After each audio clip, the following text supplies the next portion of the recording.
मंडळी, काल रात्री एका शेतकऱ्याचा फोन आला. म्हणाले, आमची एक गोष्ट तुमच्या कार्यक्रमात मांडाल का? साहेब, 10 वर्षापूर्वी पेट्रोलचे भाव 70 रुपये होते, आज 100च्या पुढे गेले. 10 वर्षांपूर्वी जे सोनं 26,000 ते 28,000 रुपये होतं, आज 1,14,000च्या पुढे गेलं. तुम्ही कुठलीही वस्तू घ्या, तिच्या किमतीत 30% जास्त वाढ गेल्या 10 वर्षात झाली. नोकरदारांचे पगार वाढले. आमदारांचा पगार 10 वर्षांपूर्वी 50,000 ते 80,000 रुपये प्रति महिना होता, तो आता 1 लाख ते 3 लाखापर्यंत पोहोचला.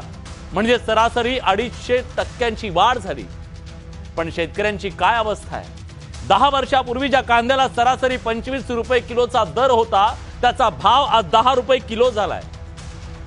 जे सोयाबीन 10 वर्षांपूर्वी 4,000 ते 4,500 रुपये क्विंटल होतं, त्याचे भाव आजही तेच आहेत. साहेब, ही परिस्थिती फक्त शेतकऱ्यांच्याच बाबतीत का? बाकी सगळं सोडा हो. आम्ही शेतकरी ज्या दुकानातून खत बियाणं विकत घेतो ना, ते दुकानदार आमच्या कमिशनवर परदेश दौरे करतायत साहेब. पण आम्ही शेतकरी मुंबईचा किनारा सुद्धा बघू शकत नाही. मुंबई सोडा, जिल्ह्याचं ठिकाण सुद्धा शेतकरी 6-6 महिने पाहू शकत नाही. इथल्या शेतकऱ्याची आर्थिक परिस्थिती आहे. आमचं हे गाऱ्हाणं तुमच्या कार्यक्रमात नक्की मांडा, असं म्हणत त्यांनी फोन ठेवला. राज्यातला शेतकरी आज अस्वस्थ आहे. त्याच्यावर अक्षरशः आभाळ कोसळलं. रानावर, शिवारावर, गावावर दुःखाचे ढग दाटून आले.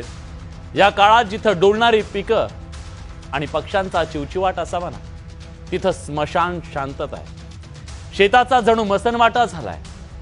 पितृ पंधरवाड्यात पिंडाला कावळा शिवावा म्हणून कावळ्याची वाट पाहतात, तशी पंचनाम्यासाठी शेतकरी माणसं सरकारी कर्मचाऱ्यांची वाट पाहत आहेत. तिकडे उत्तर महाराष्ट्रातल्या कांदा उत्पादक शेतकऱ्यांच्या डोळ्यात अक्षरशः पाणी आहे. रडवतोय कांदा. मार्च महिन्यापासून तळहाताच्या फोडासारखा जपलेला कांदा रस्त्यावर उकिरड्यात फेकून द्यायची वेळ आली. 1 क्विंटल कांदा पिकवण्यासाठी 1,500 ते 2,000 रुपये खर्च येतो, असं सरकार स्वतः सांगतंय. आज कांद्याचा भाव किती आहे? 10 रुपये किलो. म्हणजे भांडवली खर्च सुद्धा निघत नाहीये. कष्टाचं मोल वगैरे कुठे घेऊन बसलाय? कांदे फुकट वाटण्याची आणि उकिरड्यात फेकून देण्याची वेळ शेतकऱ्यांवर आली आहे. इतका शेतकरी हतबल आणि संतप्त आहे. कारण 5 महिने सलग पाऊस कोसळतोय, त्यामुळे चाळीत ठेवलेला कांदा खराब होऊ लागला.